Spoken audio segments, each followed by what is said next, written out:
let me tell you why I am no longer crashing out over the scale. What up, what's up? It's Jasmine Nicole.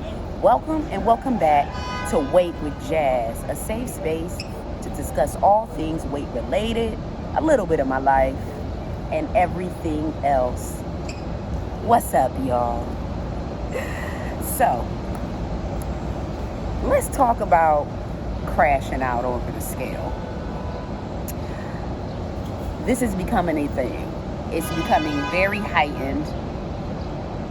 People are getting too consumed with the scale numbers, but with reason, and I understand why.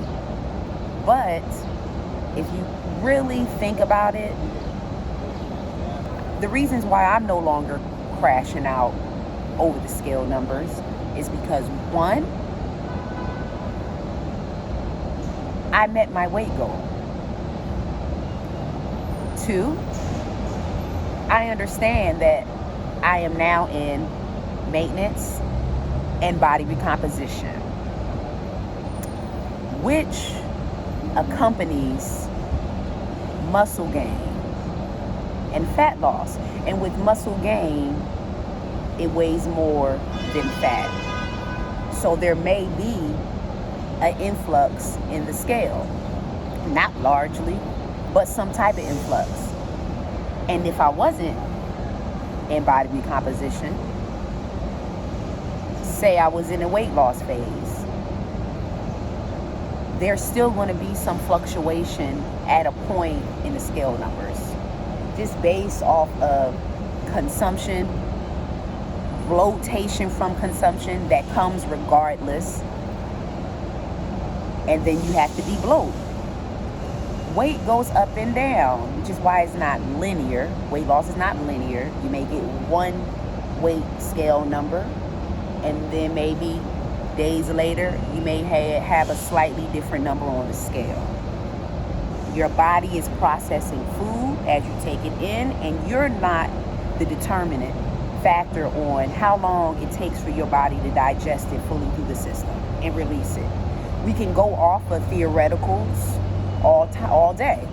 We can go off of the research, science, but at the end of the day, your body is going to process how it processes. And everybody's, let's say, processing period may vary. So it's really not good to compare, yourself to others, but more importantly, just to really understand the dynamics of just an average fluctuating weight scale within weight management. In general, within maintenance, not talking about body recomp or anything, just maintenance in general, weight management, weight is considered to fluctuate from 5 to 10 pounds, okay, based off of maybe some complex carbs, which are healthy carbs, or other carbs. They're carbohydrates, so that means it consumes water, okay? Because carbohydrates have water. When you consume them, depending on how much, you're going to retain that water. Will it stay? Not necessarily so. Give it time to leave the system. Now, I almost crashed out because the scale went up. Not taking a lot of factors into consideration, y'all. But now I feel like I'm wiser and I'm more confident in what I have going on to sustain. Keeping, your routine set with your movement, because believe it or not, movement also de-bloats, okay? Helps remove bloatation from carbohydrates or any other water retention. And that's pretty much it. Staying tried and true to your routine, not panicking because there's an influx in the scale.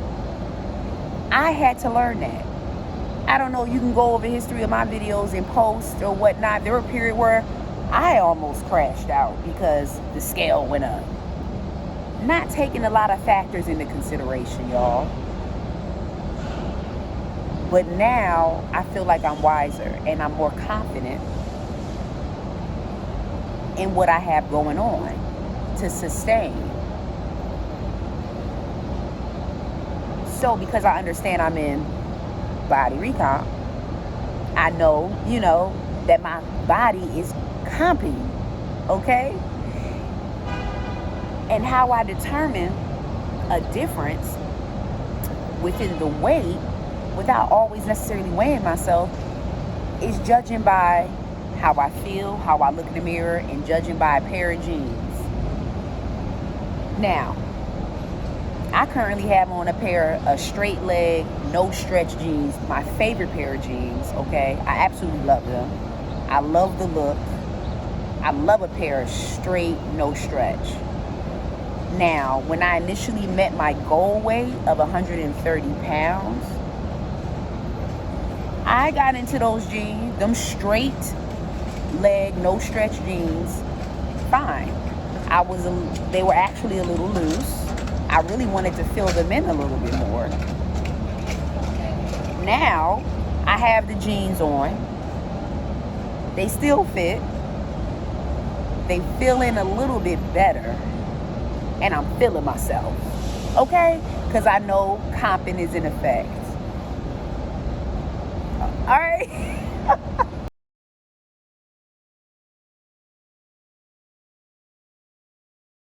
And that makes me feel amazing. I feel amazing looking in the mirror. Right now, like, I feel fly. I feel confident. I feel in charge. Because I know my delivery and I know what I'm doing behind the scenes. So the scale is not effing with me. Because I know I'm putting in that work. I love my system. I love my routine in body recomposition. I love fitness, y'all. I love my resistant training routine that I've been posting, uncontrollably. Okay? I love that when I get up most mornings and do that. And then finish it off with walking on my walking pad. Or, do a treadmill or whatever. Like, I really feel amazing for the day. Like, if I don't do that for the day, y'all, I really feel a little off. This really, levels my mental health. It levels the way I feel. It levels my areas of confidence, y'all. It's almost unexplainable how I feel once I finish a routine.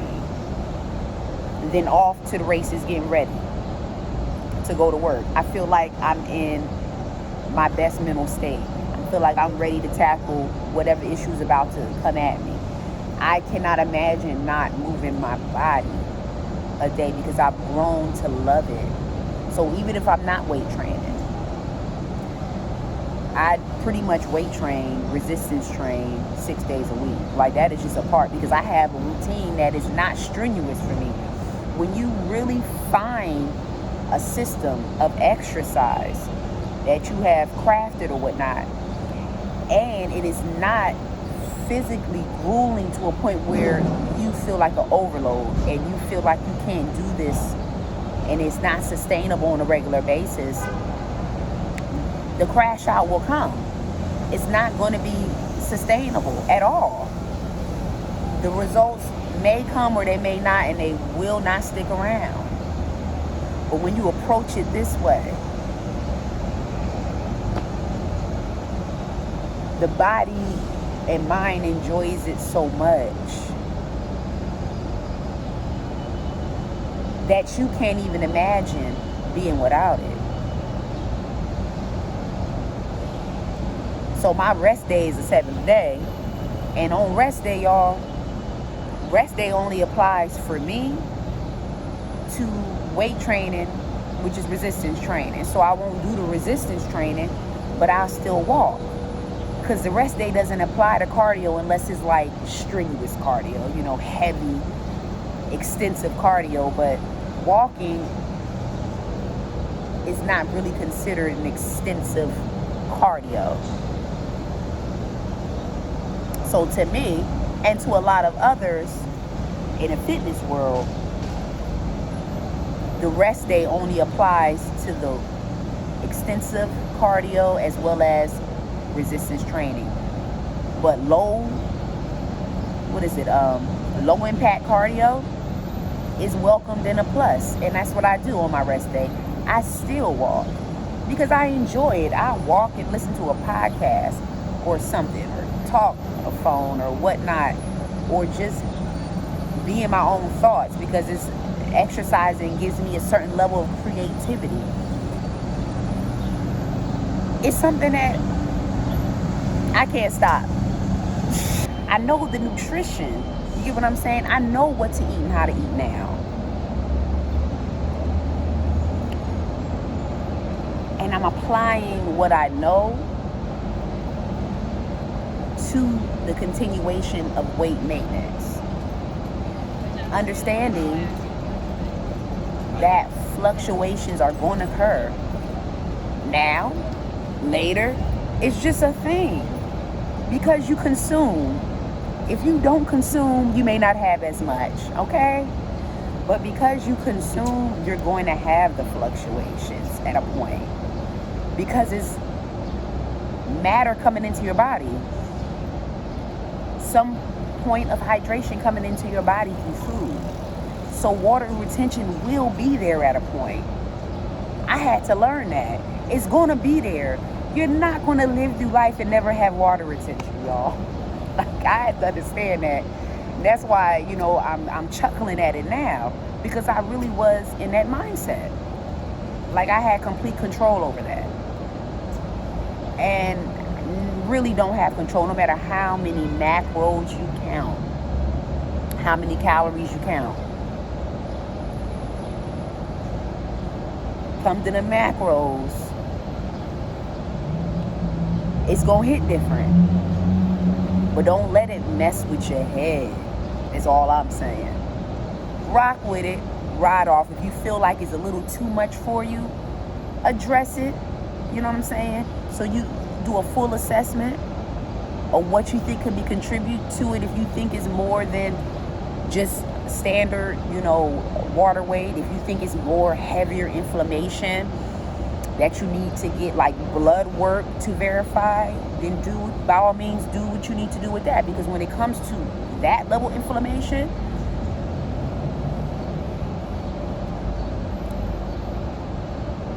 macros and a deficit, in my opinion, don't really make a difference when you have a level of inflammation in your body that your blood work is picking up. That is a result of maybe other ailments. So you really want to try to get that in line. But aside from that, if that is not the issue, and you come to find out that, look, this is just water gains, it's okay, because it eventually go away. As long as you continue to stay on key is the point. Now, if you continue to be off grid and just go with the flow, whatever you want to do, eat this, eat that, not pay attention, then that's a different story. But if you're paying attention, you know how to correct it. Be patient. Because we are losing patience when we come into a weight loss journey.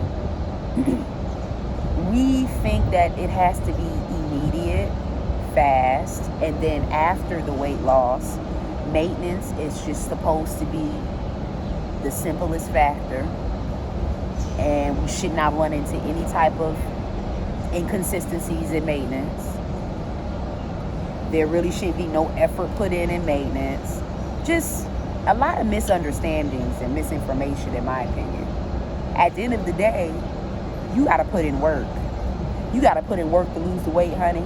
You got to put in work to keep the weight off. You got to put in work to modify your physique, called body recomposition.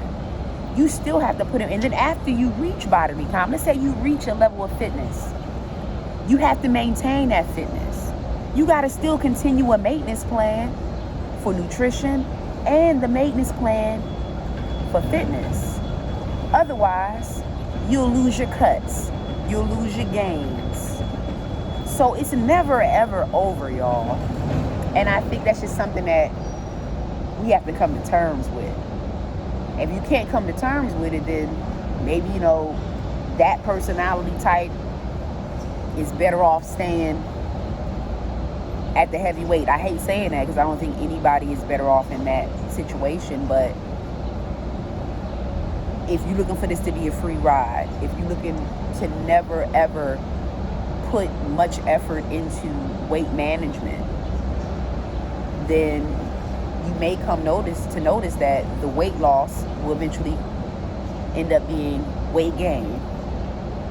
Heavier weight gain, not water fluctuating weight, but heavy weight gain such as fat gain due to the lack of proper maintenance through nutrition as well as moving the body, y'all. Now, I know a lot of people don't want to go through moving the body thing. We don't want movement. Some people just don't want to exercise. I understand it. Some people don't want to do all that. But walking is so essential, y'all. And it's actually recommended for everyone, male and female, by CDC, Center of Disease Control. It's recommended at 8,000 to 10,000 steps a day. It's just recommended.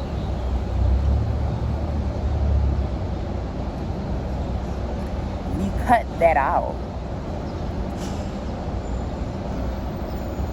more than likely weight gain will come, because if you're cutting the movement out, more than likely you're not in a maintenance calorie range. You're not in a slight deficit. Some people need to be in a slight deficit to maintain their weight. Some people do. Some people need to eat at a lower calorie amount regardless of whatever their maintenance calorie says. I've heard those stories. I've seen comments with folks like, look, I have to eat. I'm not eating them calories. I'm eating 1,500 such and such because I know my body and I know how I retain. And the only way for me to keep my weight the same with minimal activity, I need to eat this. Now, if you that anal and can be on point, much love. If you can live your life being that anal. But for me, realistically, I don't want to live my life in a permanent deficit. I thought that I needed to live my life in a permanent deficit just to be in maintenance. I did a video about that a long time ago, way back when. I've been on GLP1 medication over a year, okay? So at that point, as I was approaching maintenance, I'm like, okay, there are a lot of schools of thoughts that were coming in mind. And I'm like, you know what? It looks like it's a real thing that some people, and I being one of them, may have to live in a permanent deficit to keep the weight off. Why that doesn't work for me is because it may be sustainable if my hunger hormones are, under control. Ghrelin is under control, leptin hormone is under control. But is it fulfilling for me? See, I'm overall looking at health, wellness, fitness, the overall lifestyle, sustainability, enjoyment, and fulfillment for me. Food will forever be a part of my life, right? It's going to forever be a part of your life. We need it to move. We need it to sustain. We need it to be here, to be alive, and have our working functions. We need the food. And then also we have a desire in us that wants certain type of foods, and that we shouldn't be so deprivative with. I don't want to deprive myself all the time. That's not life for me. That's not maintenance. Living in a permanent deficit is not maintenance for me. But what lifestyle and maintenance for me is eating the foods that I enjoy, and some of the other foods that may not be as healthy, but within moderation, and continuing movement. See, that's where it is. Food is not the enemy. Lack of movement is. When you wrap your head around that concept, maintenance to be much better, body recomposition to be much easier and enjoyable. I will enjoy my recomp. Like, I'm in this position where I really am enjoying this body recomposition phase. Like, I'm loving it, honestly. No, I love my system. I love my routine in body recomposition. I love fitness, y'all. I love my resistant training routine that I've been posting, uncontrollably. Okay. I love that when I get up most mornings and do that, and then finish it off with walking on my walking pad, or do a treadmill or whatever. Like, I really feel amazing for the day. Like, if I don't do that for the day, y'all, I really feel a little off. This really levels my mental health. It levels the way I feel. It levels my areas of confidence, y'all. It's almost unexplainable how I feel once I finish a routine. Then off to the races, getting ready to go to work. I feel like I'm in my best mental state. I feel like I'm ready to tackle whatever issue's about to come at me. I cannot imagine not moving my body a day because I've grown to love it. But when you think about it, check this. Working out in the morning is a thing. You know what I'm saying? It's a thing. It's healthier. It gets the body and the mind going. And the types of folks who thrive working out in the morning. You're the type of folks that work out in the morning and thrive. CEOs, founders, authors, attorneys,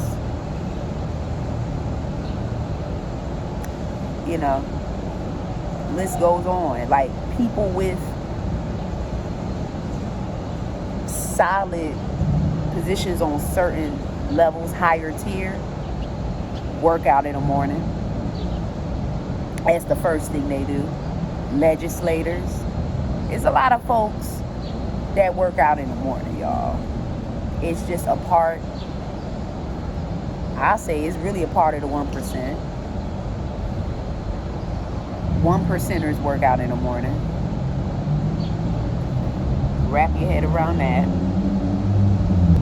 Working out in the morning does so much more to the body and mind than not. Not saying you have to,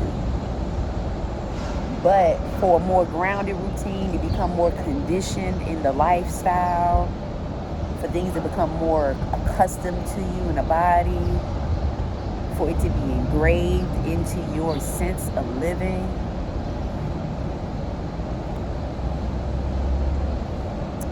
Being that 5 a.m. girl or that 4 a.m. girl, I know it's hard for y'all.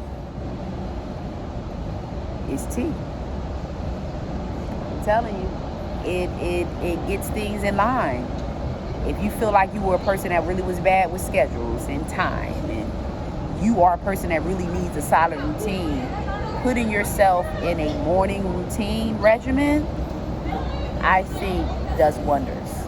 It kind of irons out all the kinks. And you may seem odd or weirdo to other people, but you just have to understand that you may have to separate, yourself from that category of folks. You know what I'm saying? Because you understand the benefits. You know what it does for the mind, body, and soul. It may take some time for other folks to understand that and come around. No shame.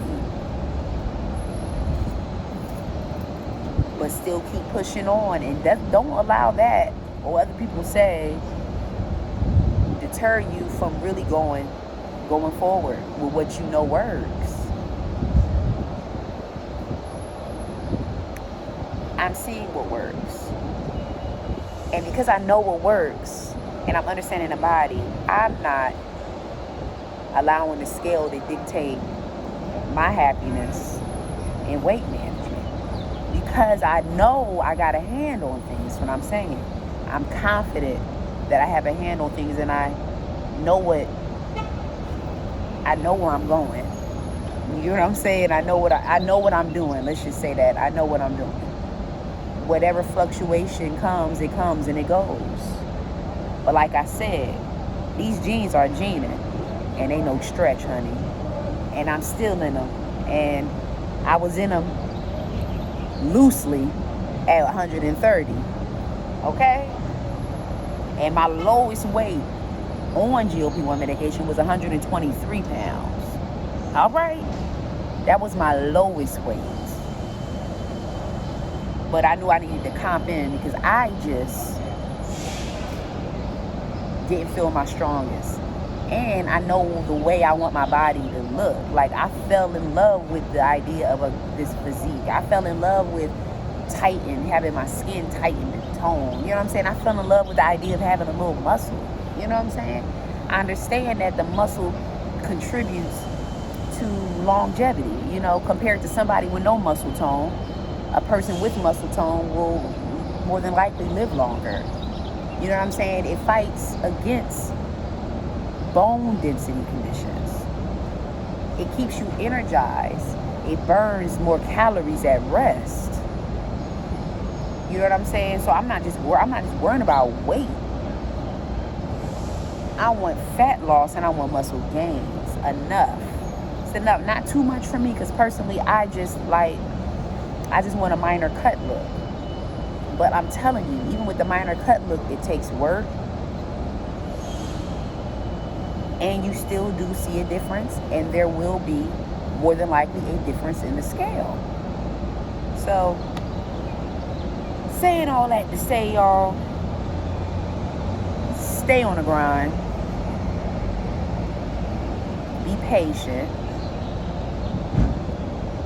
Understand the body. Understand your body. You know you're doing what you need to do. Don't allow the scale to psychologically deter you. See you in the next video, y'all. Be real.